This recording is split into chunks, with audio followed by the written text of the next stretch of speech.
பாம்பன் புதிய ரயில் பாலத்தை திறந்து வைக்க வருகை தரும் பிரதமர் மோடி ராமேஸ்வரத்தில் இந்திய ரயில்வேவின் சார்பில் ஏற்பாடு செய்யப்பட்டுள்ள அரசு விழாவில் பங்கேற்று பேசுகிறார். இதற்காக ராமேஸ்வரம் பேருந்து நிலையம் அருகே இந்திய ரயில்வேவின் சார்பில் அமைக்கப்பட்டு வரும் பிரம்மாண்ட மேடையை தென்னக ரயில்வே கூடுதல் பொது மேலாளர் கௌசல் கிஷோர் ஆய்வு மேற்கொண்டுள்ளார். கூடுதல் தகவல்களை எமது செய்தியாளர் பிரபுராவ் வழங்க கேட்போம். பிரபுராவ், வணக்கம். விவரங்கள் என்ன?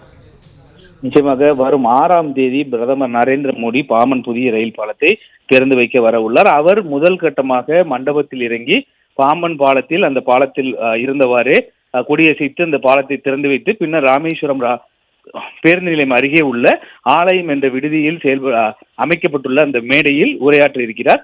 அந்த மேடையை தற்போது தென்னக ரயில்வே கூடுதல் பொது மேலாளர் கௌசல் கிஷோர் ஆய்வு மேற்கொண்டு வருகிறார். குறிப்பாக அன்றைய தினம் சுமார் 20,000க்கும் மேற்பட்டோர் வர இருப்பதாகவும் அவர்களுக்கான ஏற்பாடுகள் செய்யப்பட்டிருப்பதாகவும் அவருடைய வாகனங்கள் நிறுத்துவதற்கான போக்குவரத்து ஏற்பாடு உள்ளிட்டவைகள் செய்வதற்கான ஏற்பாடுகள் தற்போது தீவிரமாக நடைபெற்று வருகிறது. அதனை இப்போது கூடுதல் மேலாளர் பார்வையிட்டு வருவதுடன் பாம்பன் பாலத்தில் செய்யப்பட்டுள்ள முன்னேற்பாடுகள் குறித்தும் தற்போது ஆய்வு செய்து வருகிறார்.